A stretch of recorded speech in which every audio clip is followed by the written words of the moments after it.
And a very good evening, everybody, and welcome to a very, very special night tonight. We have the wonderful Dr. Dan Assisi from California with us live online. Good evening, Dr. Dan. And the lovely Fabricio from Bournemouth. Fabricio, you have an introduction, I believe you wish to share. Yes, sir. Dear friends, a very warm welcome to this special Christmas event. It's our last talk for this year, 2020, and is a part of our ongoing series of events brought to you online by the Spirit Society of Bournemouth in collaboration with Full Christian Spiritualist Church. I am Fabricio from the Spirit Society of Bournemouth, and I'm pleased to offer all of you very best wishes for a holy and joyful Christmas and a healthy, peaceful, and happy New Year. May God bless you all and keep us all safe. As a special treat, we are very honored to have our guest speaker, our dear friend, Dr. Dan Assisi from the United States. Dan is a founding member of the Spiritist Institute. You can also find him as the host of the Spiritist Conversations podcast.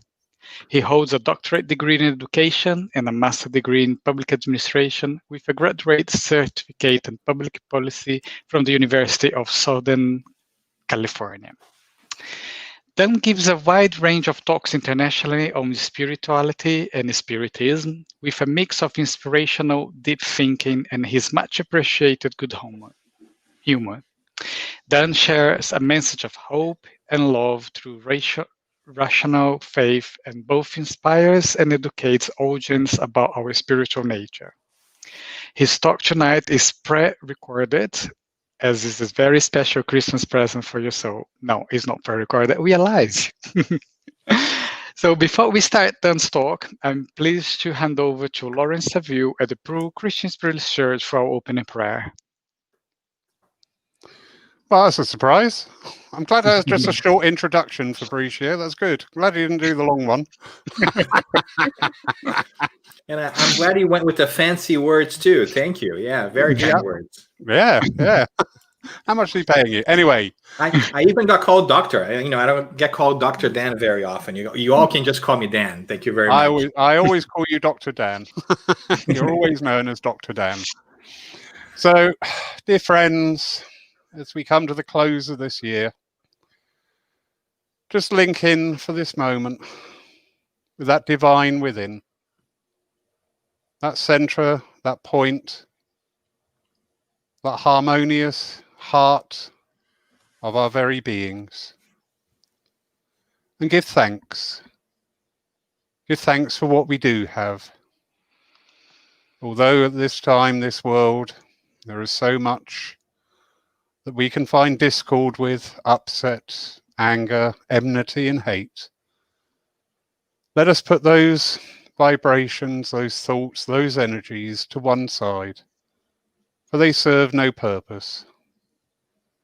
But just let us join in at this time in thankfulness that we are here.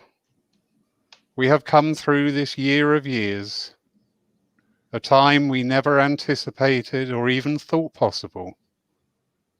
But tonight, each and every one listening here is testimony to the strength of spirit, to the ability to overcome, to the abilities to adapt, and the abilities to reach out that helping hand to those that we know who have a need. So again, let us just join together for this short time in peace, in love, in humility, and in thankfulness. Amen. Amen. Thank you, Lawrence. Now, my dear friends, we are now go over to Dan Assisi on the subject of a more spiritual Christmas. Hello, everyone. It is great to be here with you. I first of all wanted to extend a warm embrace from Southern California, from San Diego here. It is lovely to have a chance to chat with you through the miracle of digital ones and zeros that teleport me from my office here at home in San Diego to you, whatever it is that you are. I think, Lawrence did a really great job in framing these difficult times of ours, right? This past year has been incredibly challenging and different. And I think that we are very happy to have the possibility of having hope in the horizon. We all know that vaccines for the coronavirus, for COVID-19, is among us, and there is definitely hope and reason for optimism. Nevertheless, it's been a really tough year, and I think that the end of the year and this time that we take to celebrate Christmas and the holidays and the festive season is one that lends itself to reflection and to meditation. And I think especially in this year that we have tons of reasons to be extra reflective, extra thoughtful about the things ahead. So if you are willing and you have the patience to put up with me for a couple of minutes, I would love to give us a little bit of a context of how I am thinking about this end of year and this Christmas, and how I am proposing to myself, first and foremost, to make it a more spiritual Christmas. And in so doing, I am hoping that it might make sense and might help you somehow, along the way. I hope that makes sense. Does that make sense? I promise I won't talk too much. I'm going to try to, not PowerPoint you to death here. I do have a couple of slides just to kind of frame our perspective.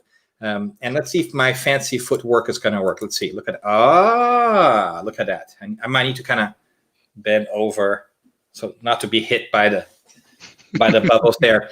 But we think about Christmas as a very special time, of course, for those of us who follow the adventures of our older brother, the JC, as I call him sometimes, the Jesus Christ.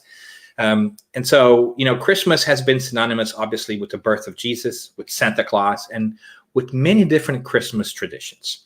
But I ask myself at this time of the year, what really is Christmas? And so let's kind of just think a little bit about some of these important parts of Christmas to see where we can arrive at the end. Well, first and foremost, let's talk about some Christmas traditions. You might have, heard about Yuletide and the Yule log and so forth, but I was surprised to find out that the Yule log actually was a Norse tradition that has come from Scandinavia in celebration of this important season of, the winter solstice. And why is that so interesting and so important to us?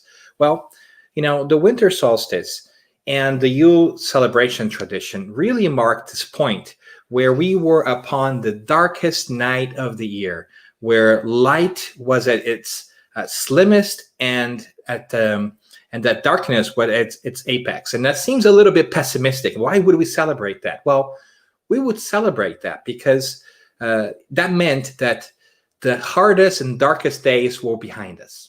If we were at the height of darkness, from there on, we would know that from the next couple of weeks and months, we would get more and more light in our lives. And so it was a celebration of light, of the return to light, the return of light to this world.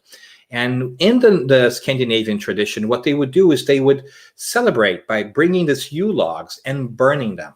And while they were burning this special day, they would feast for as long as the logs were on fire. And it was also a very timely, place for celebrating, not only in Scandinavia but also in history in Europe as well, because at this part of the year, it was generally when they slaughtered cattle, because they would not want to feed it through the winter. So in this time of the year, they had plenty of meat and food. They also had mead. So I definitely call this the meat and mead time, because all the fermentation and all the winemaking that was taking place throughout the year would happen, would coincide with this end of the year. So, you're celebrating light, you have tons of food, you have tons of drink, and what else could you possibly want, right? Life was good in that moment in time. And it's no surprise to us, and I'm not going to spend a lot of time on this historical stuff because I think it's just interesting in general, but it's no surprise to us that if we are to go back, lots of years before, that, we also had the Roman festival of Saturnalia. And in Saturnalia was also a month during this time of the year where the Roman society went crazy. It was basically their carnival, right? A whole celebration, things turned upside down. They would actually close businesses and schools just to kind of indulge and really, enjoy life to its fullest. And of particular interest to us is the idea that they celebrated the birth of Mithras, which was one of their key gods. And for some of them, it was the most important part of the year, and it happened to be celebrated on December 25th. So for a very long time, as a society, at least in the Western world, we have had the habit of celebrating the birth of light at the end of the year, where we get to stuff ourselves silly with food and drinks to celebrate life and that things are going to be okay.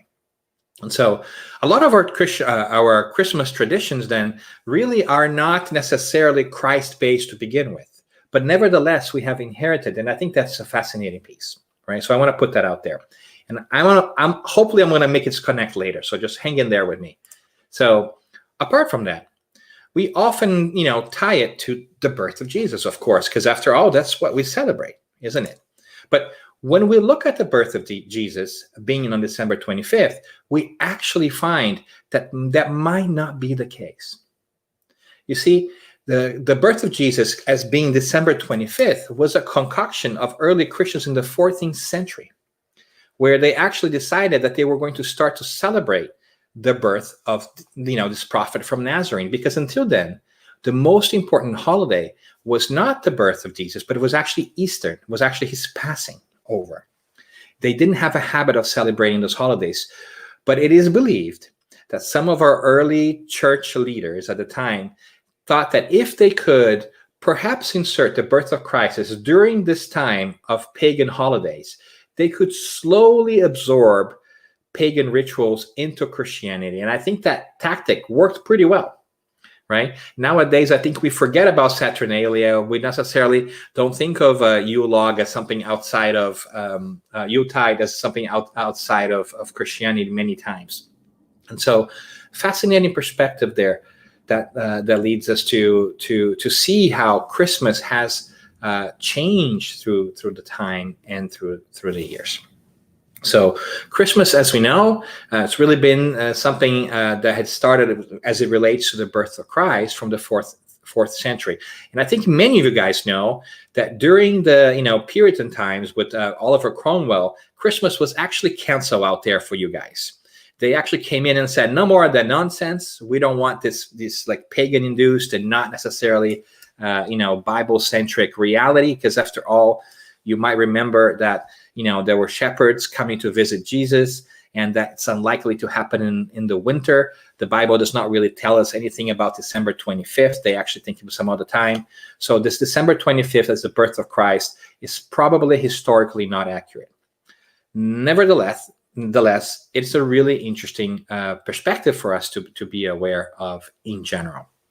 Right, in Boston here, out in the United States as well, because of that puritanical influence, Christmas was also outlawed in the early 1800s, which is a fascinating thing. You were fined if you celebrated Christmas. I think it's a very different reality than we're used to. Although this year, maybe now that I hear that Boris has canceled Christmas for you guys, you might get fined again. We might be going back in a completely different loop that is not Puritan at all, because I would not call Boris Puritan at all. But we've come into very different realities. So why do I say that? I say that to say that things have certainly been changing in this past 1600 years of celebration of Christmas, right? So let's take a little step further and talk about Santa Claus. Where does Santa Claus come from? I always wanted to know, because, there isn't a lot of connection between Jesus and Santa Claus, is there? I mean, we celebrate Christmas and Santa Claus seems to always be there, but where does he come from? And I think that's an interesting piece here. And I think most of us also know this, that Santa Claus actually is a remembrance of Saint Nicholas, who was a wealthy individual born in Turkey in the 3rd century of the Common Era. And he was a fascinating person for something that stood out very markedly. He gave away all his wealth and possessions to help others, and he would go and walk and travel through the countryside, helping the poor and the sick. And so he was fondly remembered by many folks as Saint Nicholas. The Dutch, when they brought it, back into American society, for instance, would say Saint Nicholas, Nicholas, so quickly, Saint Nicholas, that became Saint Claus. And that's why we have Santa Claus, which is a fascinating story. And I find it also very curious that perhaps the most unrelated of, traditions is perhaps the most connected with the Christ, this idea of giving and taking care of others. But that's perhaps fodder for conversation at another time. So I am going to this rather quickly so that we have time to chat, because at the end of the day, what we really want to do here is not have this bald guy from America telling you things, but instead have us have a chance to talk and really explore more what this all means. So there we have Santa Claus. So why do we say all of this? I think my point here is that Christmas and Christmas traditions have been changing since the beginning of time, as far as we can tell that we have been celebrating Christmas. And so in the middle of this pandemic, in the middle of this convoluted year that Lawrence described so well in his initial prayer, maybe it's time for us to change it again. Maybe it's time for us to dive into the idea of reinventing Christmas for ourselves. Because what we have oftentimes come to assume that Christmas is an opportunity for us to eat a lot, drink a lot, which not bad necessarily in my book, spend time with family, and unfortunately, I can tell you in my country, overindulge in consumerism when we buy tons of things and we forget the reason behind the season. So what we're really talking about here today is the invitation that these times have brought us so that we can reinvent the concept of Christmas. Because if we really are to think about Christmas and have the Christ placed centrally into that holiday, then I think we also beg the question of what does it really mean to have Christ in our lives? And I think that the challenge here, at least for me, I'm going to be honest with you, is that we are oftentimes fed a version of what the Christ was or who he was and what he has done that might even rub us the wrong way. When I was a little kid, I had a certain aversion to this whole Christ thing, to be honest with you. I grew up in Catholic schools, and sometimes we had a very rigid, perspective of what it would look like. It was only much later when I began to read for myself about this incredible spirit that has come to be with us and show us a different way of thinking that I was able to free myself from these preconceived notions that I have held until then. An example of that is this idea that I think we oftentimes find in mainstream Christianity, that Christ has suffered and died for our sins, and that there's pain and suffering, and that the image that we oftentimes remember and recall of Christ is of a Christ suffering, bloody, nailed at a cross. And I think it would be no exaggeration. I think you would agree here with me that perhaps that is the main image that Western society still holds of the Christ today.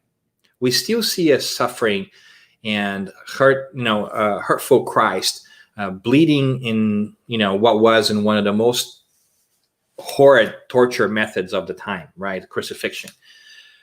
And I think that after I have studied his message, I take a very different approach of what his legacy really is.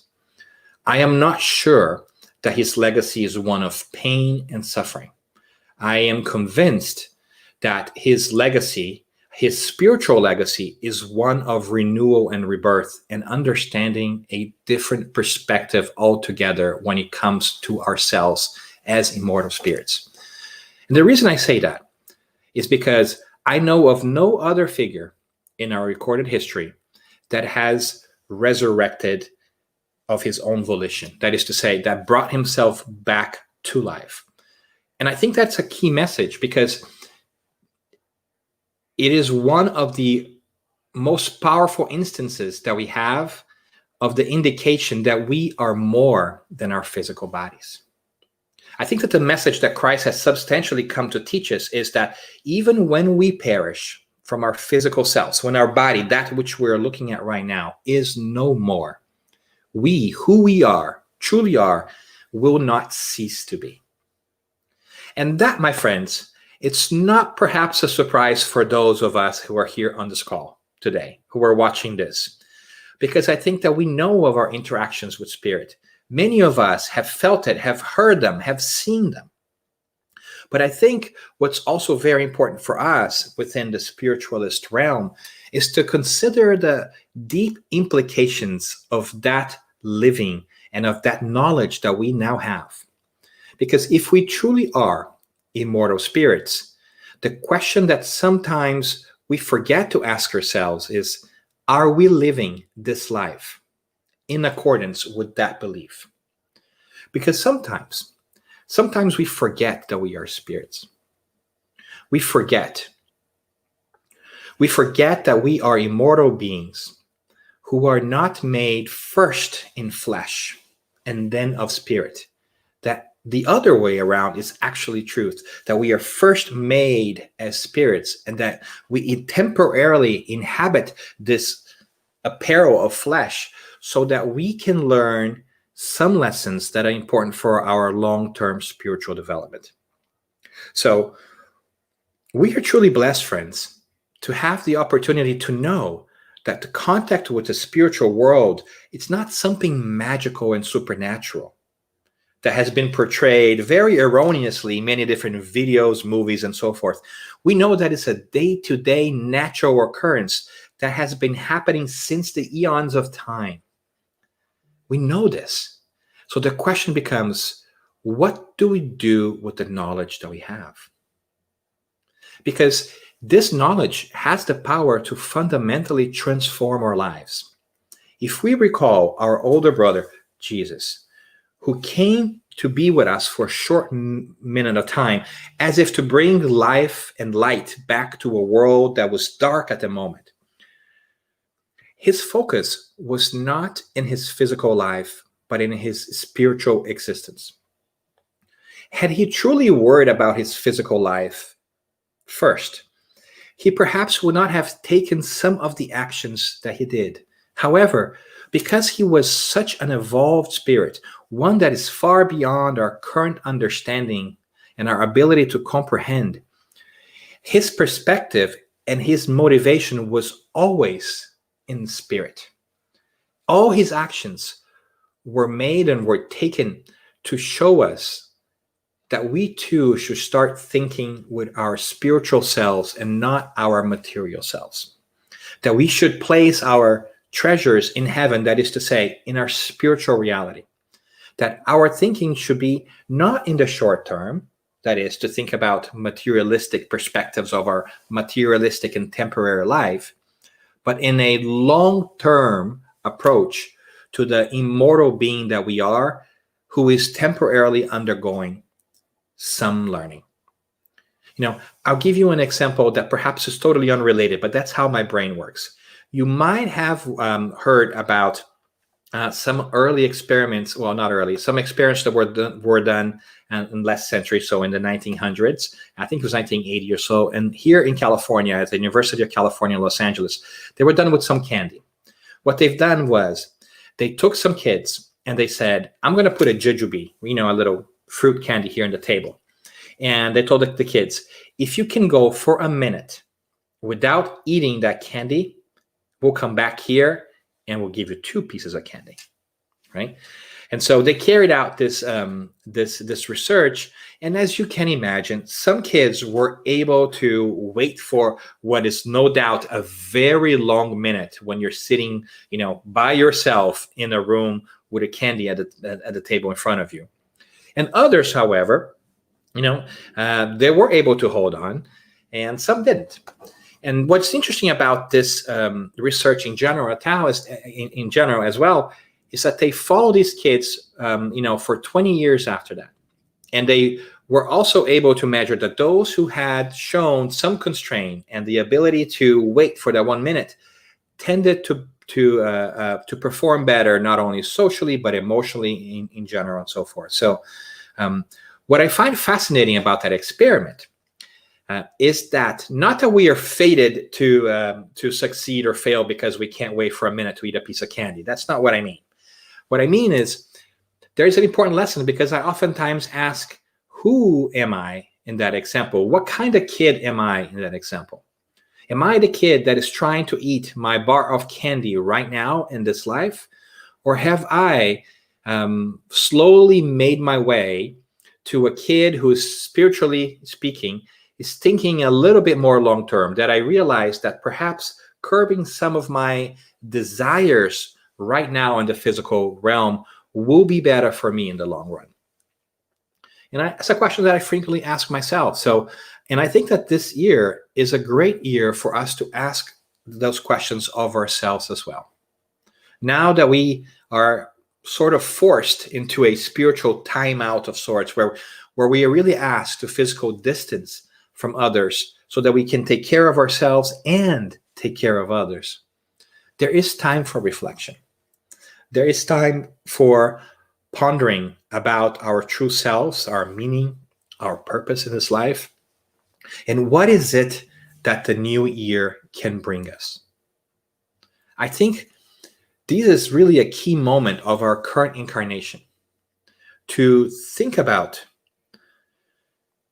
what is it that we want the world to be like in the future? What kind of light are we going to bring into this world?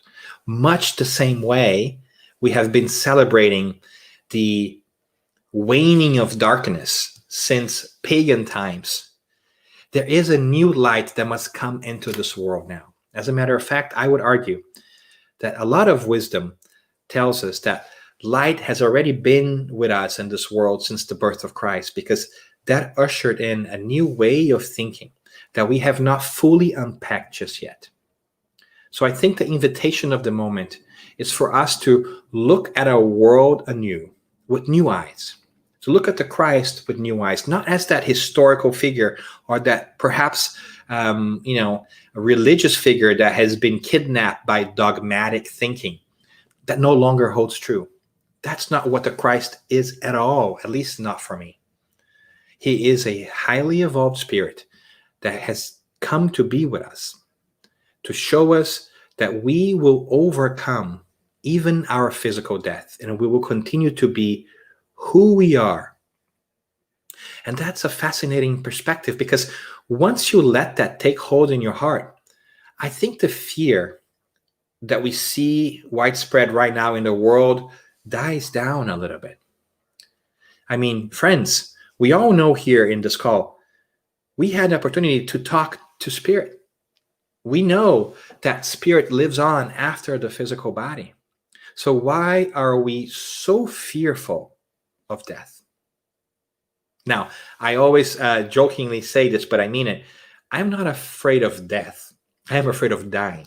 That's different, right? How I will come to pass worries me. Will I be in pain? Will it be difficult? Will it be long? I worry about these things. But I am convinced that I have had so many experiences that show to me unequivocally that life goes on, that I no longer worry about not being or ceasing to exist. That's one thing that I take away from spiritualism in general, and from the lessons of the Christ as well. Now, the second thing I think is even more beautiful and brings solace and hope to my heart. If I will not cease to be, you will not cease to be. Our friendships, our family ties will never cease to be. That is perhaps the biggest gift that we can ever have received. To know that those who we truly love will never stop being. And that we will never stop being. Imagine this for a second, friends. Everyone that you care about will continue to love you, whether they are here in the physical plane or if they are in the spiritual realm. Isn't that amazing? What a wonderful implication this new knowledge and this new practice that we have been given can elicit in our hearts. And there is even more when I think about this. I might have told you this, but my heart fills with joy when I also think about all the other people that I have met in previous lives that I do not momentarily recall, because they continue to love me. So there is indeed an army of love directed to each one of us at any given point in our existence that we are unaware. And that brings me hope. And that brings me solace, brings me joy even. And when I remember that there is a greater power, a greater force watching over all of us, I understand that the challenges of this moment and this time are temporary. Much like the night of the winter solstice that is coming to an end, these difficult times that we live in are also going to come to an end. Are they going to come to an end on January 1st of 2021? No. But they may in our lifetimes. We might be seeing the dawn of a new era in which we began to shift our perspective, in not small part during to this pandemic, where we stop to think selfishly of ourselves like kids who are just eating the candy bar right now because we think that there's nothing else after this, to people who come together and help each other in difficult moments because we know that we are going to survive this, and we know that it's important for me to be my brother keeper, and that you have your role in being your sister's keeper, that we take care of each other in a kind and considered way, that we no longer focus our actions just in that which satisfies me right now, but what is best for me in the long term. And what is best for me in the long term is that you are also okay, because we have a relationship with each other, whether we are in this physical plane or in the other one. And that's a fascinating perspective that I think is still a very hard one, because we have such a misconception about what the spiritual world is at large in our society. We're so afraid of death. We're so afraid of talking about spirit that for most of us out there in the world, thank God this has been changing, spirit is a scary thing, where it is quite the opposite. Why is it that as a society, we don't talk about the one thing that we are certain will happen to us more often? Why is it that our schools and our educational system and our families shy away from talking about the fact that at one point in time, as Shakespeare has aptly described, we will shed this mortal coil? And that all the world's a stage in which we are merely players, that some have their entries and exits at different times. So it's a fascinating thing for us to be sitting at the precipice of new times, at the moment of shift in which our planet will necessarily have to make a leap forward into a new era, the era of the spirit. What a blessing it is for us when we think with spiritual eyes to be living in these moments where we get to chip in, to give our spiritual offer of selves, of ways, of sorts, in making this new world. Friends, it's some of us will not be surprised to remember that before we came into this existence, we planned it with our spiritual mentors and guides, and that we actually asked to be born here and now to face these challenges because we knew we could overcome them. So I'm going to stop babbling here because, you know me, I could go on forever. But my point here is, in this time of Christmas, whether you are wearing an ugly sweater or antlers, whether you are at home with your family or away from them, whether you are worried about your physical well-being or you think you have cleared that challenge, we're all in this together. This is a period for reflection about the gifts of the Spirit, the gifts that we have received and continue to receive every single day through prayer, through perception, through mediumship, where we are reminded of the love of God for us that constantly gives us reasons to be hopeful, that constantly gives us new knowledge that we can study on our own to understand the world around us, to give us the opportunity to transform our perspective, to no longer read the world just with our physical eyes, but think about the world and the universe with our spiritual eyes. Because when we think of ourselves and others as spiritual beings, then our conduct, our behavior, our attitudes start to shift as well. And that's what it takes to make the world a better place. It would not be gifts, physical gifts. It would not be more wealth. It would not be anything material. It will be our collective desire to change things from what they are to what they can be, to usher in more light, not only into our lives, but those around us as well, to burn bright the figurative eulog of love and light in a way that we have not done before. Change requires sacrifice. Change is hard, but the reward of change is infinite possibilities ahead of us. So in this point in time, we're all being asked to make sacrifices, to change the way we've done things before, so that we can all be happier in the future. And what a wonderful thing that us here in this call have been exposed, and I presume, I'm making an assumption here, have accepted that the interchange with the spiritual world is a reality. Have you stopped to consider how much solace that has brought to your heart? Have you stopped to consider how perhaps you would have been way more rattled by the affairs of the world if you did not believe in spirit? We are truly blessed. Even in the middle of chaos, there is order and there is love. And this part again of the year, where our spiritual friends tell us that the Christ is also closer to our spiritual atmosphere when he comes to be with us and remind us that our future is to be Christ-like, is to think with a cosmic mind, to realize our inner possibilities, to fully and irrevocably assume and take on our spiritual nature. The future looks bright, my friends. There will be times of darkness ahead. There will be times of hesitation and pain, but we will overcome much the same way he came to show us that he overcame life 2,000 years ago. He came back to show us that life goes on. Now we know it. We see it. We too come back many times, as many times as we need to.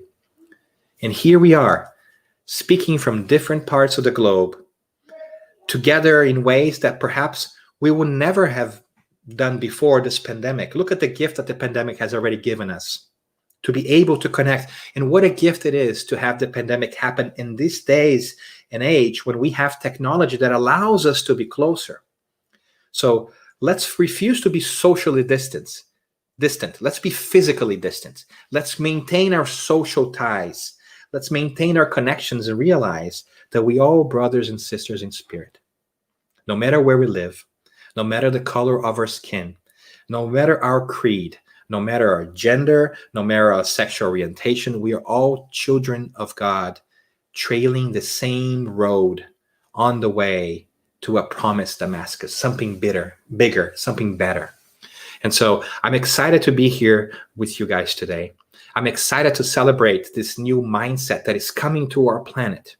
And I am honored to be able to do that walk with you and have your support and know that you are there. Even if we're separating by 6,000, 7,000 miles, I don't know how many miles, and at least 8 hours in the time zone, I feel closer to you.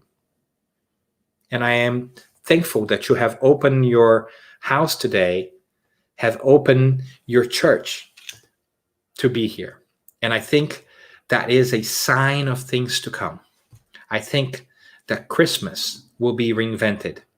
I think that a new era is coming where spirit will manifest even more often and more powerfully as we give it space in our hearts. And the call for the moment is there space in our hearts for hope and a renewed Christ in our lives? Is there space in our hearts for a new way of being and doing that will require us to leave behind our old selves so that we may become an even more beautiful creation of God. So thank you. Thank you for having me. I will shut up now, and I look forward to hearing your reactions and chatting with you guys. That was great. I'm so glad I'm on a wire because I was going to run around cheering and clapping. That was absolutely brilliant, Dan. That was, do you know what? I'm not blowing smoke anywhere. That was probably one of the best presents I'm going to get this year. That was an awesome talk. Thank you. You're so kind, Lawry. But truth is, we're all getting a big present. We're all getting a chance to be closer to spirit and reimagine who we want to be. Yeah.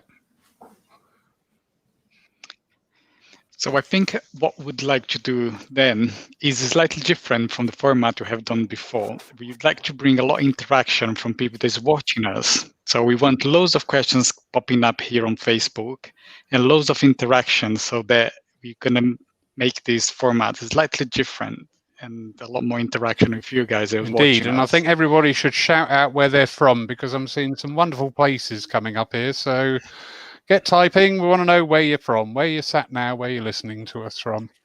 Dan, you said so many things, but the reference to the Christ figure and the association with pain. Do you know what? That is so true.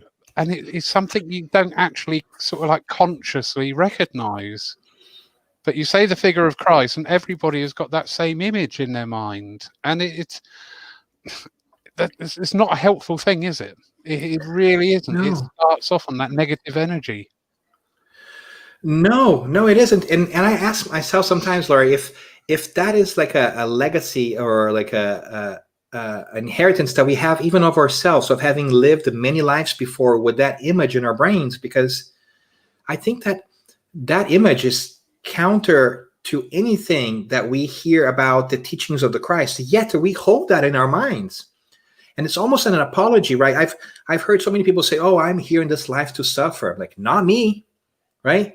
I am here to learn. There will be pain along the way. I understand that because there is consequences to my actions. And sometimes I make poor choices, right?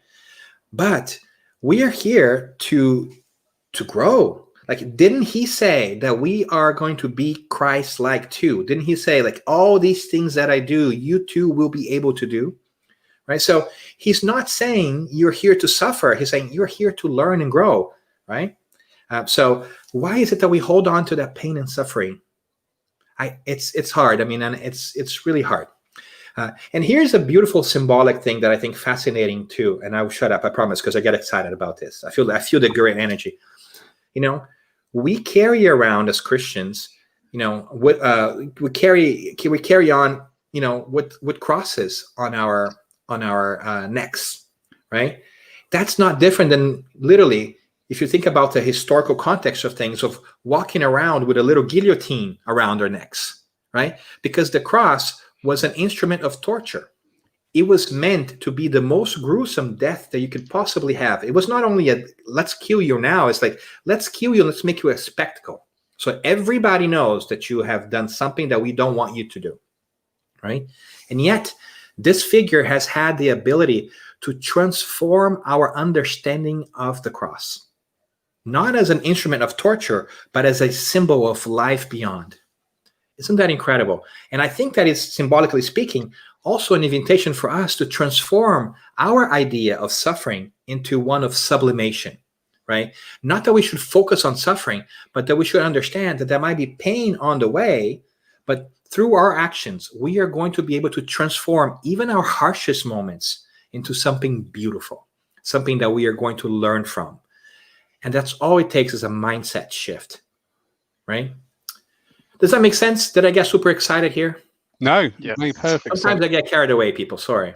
And sometimes I think I'm making sense. And my wife often reminds me, you're making no sense at all. I'm like, all right, I got to back up. No, you made perfect sense. There were so many salient points in there.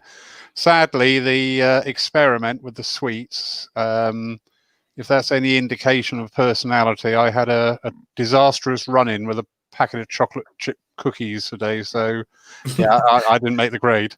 But there's redemption. You and I, Lawry. But there is a redemption for us in the horizon. Lawry. We can try again.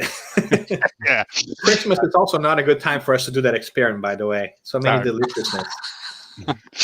So Dan, there is a comment from Bob. I'm gonna bring this up. It's quite interesting. He does say an empty cross can be a potent symbol of life after death. It is, right, Bob? I think you were right, and I think it's fascinating for me when I try to put my sociological eyes to work. Not that I have them, but when I try to think differently and try to understand the context. If you did that 2,000 years ago, you'll be called nuts, because that is clearly an instrument of torture. And yet today, it has come to mean a symbol of hope. And for me, life after life, right? Isn't that incredible how we can change our perspective given a couple of years in our mindset? That by shifting the way we think about things, our world changes. The world remains the same, but how we see the world and how we interact with the world completely changes based on our mental posture towards it. I mean, we talk to spirits, right? There are a lot of people out there who think that we are crazy because we listen to spirit. And yet for us, it's perhaps one of the most beautiful moments in our lives when we have the certainty that life goes on. And yet we live in the same world, right? So mindset is a differentiator for us. We are the ones who are standing in our own way of evolution and development. We need to change the way we think about things. And that's really hard because it means we need to kind of reevaluate what we're thinking. We got to ask ourselves, how did I learn that? And why did I learn it? Do I still think the same way, right?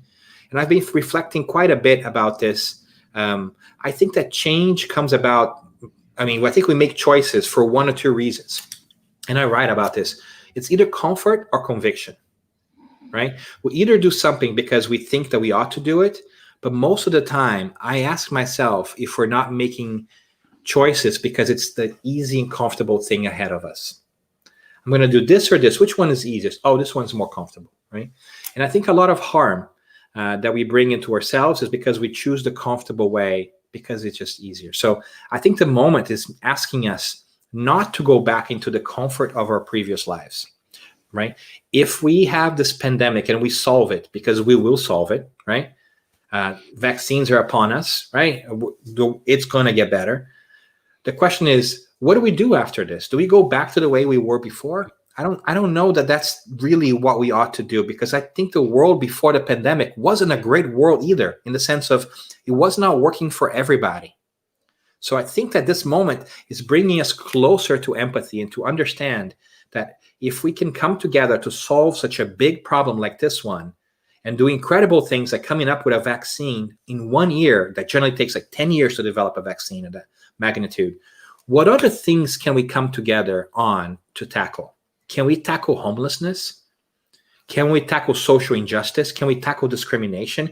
I mean, there's a lot of hope in the horizon, I think, if we're willing to make choices out of conviction, not to go back to comfort, what it was before. Yeah, yes, I agree so wholeheartedly there. I think leading up to this century, humanity's always had frontiers. Each stage of evolution, we've had frontiers of mixing races, crossing countries, travel, crossing oceans, and it's always been frontiers, and that's the energy which we really thrive in, because it's something new, something we can create and build, because we do have that creative energy. And we got, in my opinion, shoot me down anybody if you don't agree, I don't mind, we got stagnant. We'd run out of frontiers. We'd run out of it. It just became a drudge. It just became a churning and no achievement possible. But now we've got a new frontier. We can rewrite this world. And I mean, how awesome is that as a premise? And what a frontier. Sorry, soapbox. No, right. I mean, I think this is the beauty of the moment. Like, we're collectively coming together to talk about this. That is amazing. I am wholeheartedly on that bandwagon. So another question that comes from Denise to say, how will our loved ones in the spiritual world be adjusting to this new era? I think that they have a leg on us, right? Because what we do know from our spiritual friends is that when we leave our physical bodies, our awareness grows, right? Our spirit, the light of our spirit is no longer as limited by the flesh, right? So we feel things more intensely. We think more intensely about things, but we are told that we do not attain immediate enlightenment, right? It's not we pass over and all of a sudden we're enlightened. That's not, we continue to be who we are, just in a more intense way. Now, the beautiful piece about our loved ones who have already passed and gone before us is that they have a higher vantage point if they so choose, right? Where they can already focus on things. And obviously, they are constantly reminded that they are spiritual beings. We ourselves, however, are lagging behind because we forget. We don't think of ourselves as spiritual beings that often, right? I've been saying this recently. I think that many of us, and this is no criticism, many of us spend more time brushing our teeth or taking showers in our lives than thinking of ourselves as spiritual beings. Mind you, I'm not saying don't shower, don't brush your teeth. That's not what I'm saying. I'm saying, I know it is winter, but and the French did invent perfume for that matter. But think about this, like the time that we devote to our daily existence, if you parse it out, it is possible, this is no criticism, this is just an analysis of my own life, that we don't spend a lot of time thinking of ourselves as spiritual beings. I'm not saying that we should only think of ourselves as spiritual beings. I'm saying there could be more space in our days and in our lives for reflection of how we live our lives, right? So I think there are spiritual friends who are already on the other side. They have that time. So they are more okay with what's going on. They should be if they are balanced, because we also know that sometimes not all spiritual friends are fully balanced, right? They're also worried with our stuff.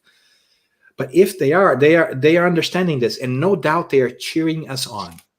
No doubt they are supporting us from over there. But they also recognize that we need to go through our own challenges. We must climb our own walls. And that's perhaps one of the biggest challenges, I think, that we have, is to understand that we cannot live other people's lives for them. We can be there for them, but ultimately, Fabricio's life is Fabricio's life. Larry's life is his life. Dan's life is like, you cannot make me do what I don't want to do. And that's the learning. We've got to do it on our own. Otherwise, where is the merit in things, right? If God could have created us perfect from the beginning, but what would be the learning in that? Mm-hmm. Right? We got to do and we got to learn things. And when we learn, we grow. And I think it's really hard when we want to move other people along. But I'm also very grateful that we have so much help from the spiritual world that we are sometimes unaware of. And I know that our loved ones and our friends are cheering us on there, but they're also holding back from interfering in our lives when they're wise, because they know that we are the ones who need to make those decisions. They can be our cheerleaders. They can be the captains of our cheer squad. They're like over there, yay, go, go, you can do this, right? They're sending us message. They're sending us love. Sometimes they come talk to us. Sometimes we visit with them when we are asleep, right? During sleep, we know that we can detach from our bodies, and while our physical bodies need rest, the spirit does not. And we go and we connect with that which we want to connect with. And some of us go to classes, some of us, meet with others, plan different life events, and we have a chance to be with them. So we're never far away from those we truly love. My God, what a blessing it is to know the things that we know now through spirit. Yeah, so true. Dan, tell me, you've just released your book, have you not, sir? I have. Thank you, sir. Thank you for giving me the space to chat a little about it. I will tell you that in the past year, actually, funny enough, I started writing this book while I was out there in London last year. I've been thinking a little bit about how oftentimes we were talking about the Christ and the image that we have of Christ. And I think that in my mind, a lot of Christianity has been very dogmatic in my head for, through upbringing. And I've been trying to revisit some old stories and think about them, not from a dogmatic perspective, but a symbolic and spiritual perspective. And so I just launched this book a couple of weeks ago on the 12th called Our Road to Damascus. And in it, I have a chance to revisit that beautiful passage in which some of you might be familiar, where Saul of Tarsus, as he's going from Jerusalem to Damascus, has this important moment where he meets the Christ. And traditional Christianity tells you it's a moment of conversion, and sure, that could be it. But for me, it's a moment of personal transformation. And so I take a step back in this book, and I look at 7 different lessons that I take from his journey that are symbolic to us today, right? Because when we look back at the recorded history, I find it hard for us to locate or to find another person who underwent such a profound transformation as he did, Paul the Apostle, right? When he went for the person who was perhaps the greater persecutor of the Christ message to one of its most important supporters. So, for instance, while he's on the road to Damascus, we are told in Acts, he has this calling and he falls off like his horse, basically, right? And has this encounter. And I think about it and I say, you know what? A lot of our spiritual experiences are not necessarily like angels playing an orchestra. Really is through pain and suffering, right? We have our proverbial falling off our horse too in life. Sometimes the most difficult lessons that we learn are those that come through destabilizing moments, for challenging moments, such as this one that we live in. It's a pandemic, right? At the same time, there are others, like for instance, in his transition from Saul to Paul, he also becomes blind during a period of time, right? And I wonder if we ourselves don't oftentimes feel blind and confused in the world as well when we begin to accept spirituality in our hearts. When we begin to think with our spiritual eyes, this world in front of us becomes really confusing because we are learning to see things with a different perspective. Right? Another lesson, for instance, I share is I look at different things. I say he was on the road with other people, but he was the only one that saw and heard the Christ at that time. And I think it's a powerful lesson for us that this invitation for enlightenment comes to all of us. Right? We may even experience that invitation with other people in our lives, but it all happens at different times for each one of us. It might be that you are called to enlighten yourself at one particular part of your life, and it might be troublesome for you that you want the people that you love who are next to you to go and join you in that journey. But each one of us has their own journey. Right? So there are different lessons that we unpack in our road to Damascus. I could talk to you for a while, but I don't want to, take more of your airtime here. There's 7 of them. And one of them is exactly sort of what we're talking about, which is making a decision. There's a moment that we need to make a decision. Do we go back to our old ways, which I call Jerusalem, right? Do we, in the middle of the road, when we find ourselves confused and hurting and uncertain, we have a choice. Do we go back to Jerusalem? Do we go back to the ways that were before because that's comfortable? Or do we decide to go ahead to Damascus, even if we don't know exactly what it looks like? Even if we don't know how we get there? It is an important decision point in our lives when we say, I will no longer be that which I was before. I will transform into something greater. So I try to make it very palatable and it's not a religion-y book. It's really more of a book focused on personal transformation and some of these 7 lessons that we face. And I am happy to tell you that you can easily grab a copy out there in the UK if you want to. It is available at Amazon, and I'll stop my pitch. Amazon in the UK. You can also find it at Book Depository for those of you who are familiar with the website. Blackwell's website also sells it. Waterstone's website also has it. So different places. And of course, you can always visit danassisi.com and find links there. So that was my pitch, right? For a year of change, a book about change. How about that? How's my marketing skills? Is it working? By Larry's face, I think I need to take some marketing classes. Well, I think it's working. People say it's going to be their New Year's gift. So people. Yay! Thank you, June. That is so kind of you to say. I'm seeing the comments here now. So it feels like then perhaps in the new year we could arrange another time where we could explore a little bit more about your book, because it'll be great to hear it from the author. You are very kind. Thank you. Of course, I'll be glad to talk about it. I feel a little awkward promoting my own book. That's a weird thing. I need to get better at that.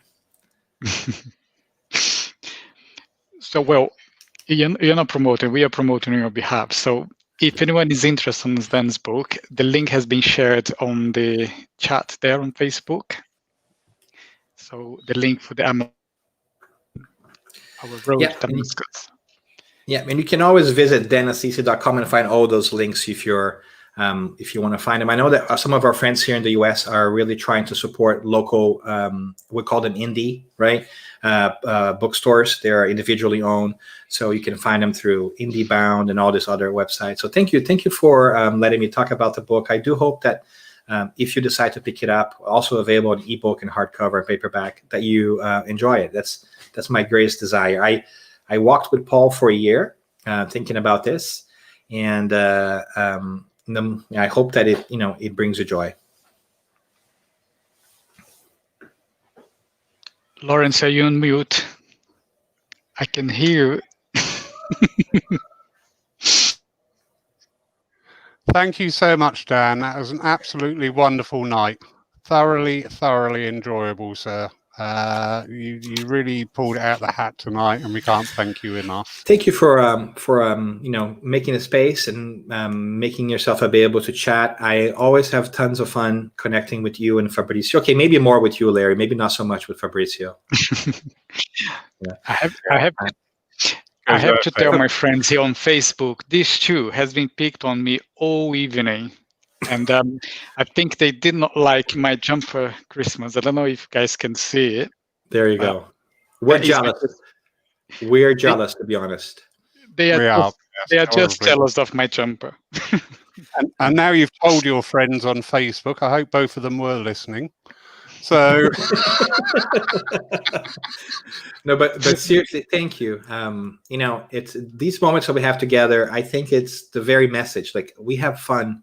We have joy, and we talk about important things. So thank you for making the space, and thank you for inviting me. It's really great to have brothers from another mothers in different places of this globe of ours. Yeah. No, thank you. I think, gentlemen, it is time. Both of you have an absolutely awesome Christmas. Yeah. Very much of the vein. It's not what's under the tree. It's not what's on the table. It's those around it and those around us as well. That's really what counts. So I wish you all the best for Christmas and new adventures, new life, new adventures, new year. Well said. Merry Christmas, everyone. And just for your information to the two of you, all my friends on Facebook say, I'm loving your jumper, Fab. Don't listen to them. So I got them on my side. Yay! So next year, I propose that next year we do this again, but we all have the same jumper. Ooh. A Christmas tradition being born. Ooh, how exciting.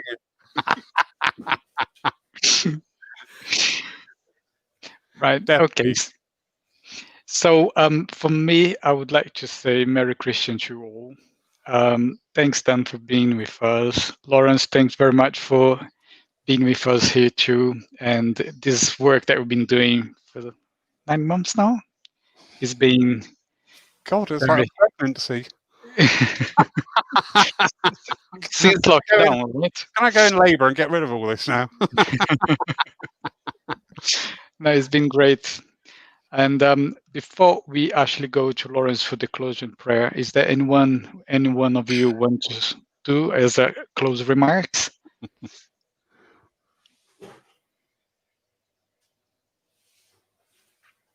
I feel like I talked a lot already, so I think I'm going to exercise my my learning and listen. Absolutely. Again, this is one of those seminal talks that we can go back to again. Don't forget, everybody, these are all available on our YouTube channel. Search channel PCSC. So type in PCSC, refine the search by the channel, and all the Spiritist nights, this one included, will be on the playlist there, because there was so much in Dan's talk that we can go back to and just take the little segments out as and when we need them. Brilliant. Thank you, sir. So over to you, Lawrence, for our closing prayer. Okay. Friends, once more,